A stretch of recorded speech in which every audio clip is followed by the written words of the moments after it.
Hello friend, আপনারা দেখছেন NS cyber. আজ আবার একটি নতুন ভিডিও নিয়ে চলে এসেছি।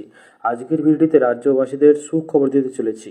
আজকের ভিডিওতে জানাবো 100 দিনের টাকা কবে দেওয়া হবে এবং 100 দিনের কাজ কবে থেকে শুরু হওয়ার কথা জানানো হচ্ছে হাইকোর্টের তরফ থেকে। এই সমস্ত বিষয়ে আজকের ভিডিওতে আলোচনা করব। অনুরোধ রইল ভিডিওটি স্কিপ না করে সম্পূর্ণ দেখবেন।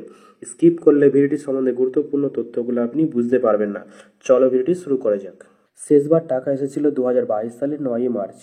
তারপর থেকে 100 দিনের কাজ প্রকল্পে একটি টাকাও দেননি মোদী সরকার, সেটাও মাত্র 9,20,00,000 টাকার দুর্নীতির অভিযোগকে ঢাল করে। এমনকি মনরেগা আইনের 27 নম্বর ধারা আরোপ করে বকেয়া অর্থ থেকে শুরু করে পরবর্তী প্রতিটি অর্থবর্ষের শ্রম দিবস বরাদ্দ পর্যন্ত বন্ধ করে দেয়। 2022 থেকে 2025 এই 3 বছর 2 মাসে বাংলাকে 100 দিনের কাজ প্রকল্পে একটি টাকাও দেওয়া হয়নি। অবশেষে বুধবার মিলেছে ন্যায় বিচার। মোদী সরকারকে আগামী 1 আগস্ট থেকে বাংলায় 100 দিনের কাজ শুরু করার নির্দেশ দিয়েছে কলকাতা হাইকোর্ট। তারপরই এই 4 বছরের মোট বকেয়া মেটানোর দাবিতে সুর সপ্তমে তুললেন মুখ্যমন্ত্রী মমতা বন্দ্যোপাধ্যায়। নবান্ন সাংবাদিক সম্মেলনে তিনি কিন্তু আমার প্রশ্ন হলো, আগের বকেয়া অর্থের কি হবে? যারা 100 দিনের কাজ করেছেন তাদের বিপুল পরিমাণ মজুরি বকেয়া। 4 বছর ধরে একটা পয়সাও দেওয়া হয়নি। সেই টাকাটা আগে দিন। গত প্রায় 3.5 বছরের প্রকল্প চালানোর টাকাটাই বা কী হবে? কেন্দ্রের এরিয়ার দেওয়া উচিত। আমাদের টাকা অন্য রাজ্যকে দেওয়া হয়েছে। এটা ক্রিমিনাল অফেন্স নয়। যেদিন থেকে প্রকল্পটি বন্ধ হয়েছে সেদিন থেকে টাকাটা আমাদের প্রাপ্য, কারণ আমরা কাজ চালিয়ে গিয়েছি।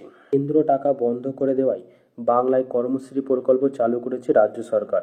এর মাধ্যমে 82,33,00,000 শ্রম দিবস সৃষ্টি হয়েছে। মজুরি দেওয়া হয়েছে 16,919 কোটি টাকা। মুখ্যমন্ত্রীর মতে কেন্দ্র দীর্ঘদিন ধরে প্রান্তিক মানুষের ন্যায্য প্রাপ্য মেটায়নি। শেষ পর্যন্ত রাজ্যের মানবিক সরকার সেই বকেয়া মিটিয়ে দিয়েছে। 100 দিনের কাজে দুর্নীতির অভিযোগে দেশের মধ্যে একমাত্র বাংলারই টাকা বন্ধ করেছিল মোদী সরকার। অথচ ডাবল ইঞ্জিন রাজ্যগুলিতে সেই প্রকল্পের ব্যাপক হারে আর্থিক কেলেঙ্কারি ধরা পড়লেও কেন্দ্রের চোখে ঠুলি গুজে দেখেছে। আরও জোরালো হয়েছে মুখ্যমন্ত্রী তোলা রাজনৈতিক প্রতিহিংসার অভিযোগ।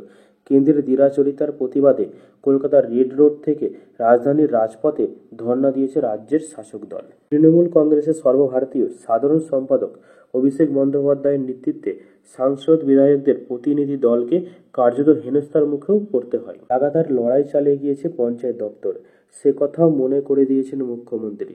শুধু 100 দিনের কাজ নয়, রাজ্যের আবাস সড়ক যোজনা সহ অন্যান্য খাতের মোট 1,72,000 কোটি টাকার বকেয়া দ্রুত মেটানোর দাবিও তুলেছেন।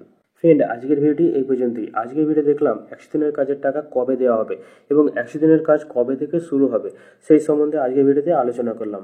ভিডিওটি ভালো লাগলে অবশ্যই লাইক করবেন ও কমেন্ট করে জানাবেন। এরকম আরও ভিডিও পেতে আমাদের চ্যানেলটি সাবস্ক্রাইব করে দেবেন ও বেল বাটনটি অল করে রাখবেন, যাতে পরবর্তী ভিডিও নোটিফিকেশন সবার আগে আপনার কাছে পৌঁছে যায়। আমাদের ভিডিওটি প্রথম থেকে শেষ পর্যন্ত দেখার জন্য এবং আমাদের চ্যানেলের সাথে জুড়ে থাকার জন্য ধন্যবাদ।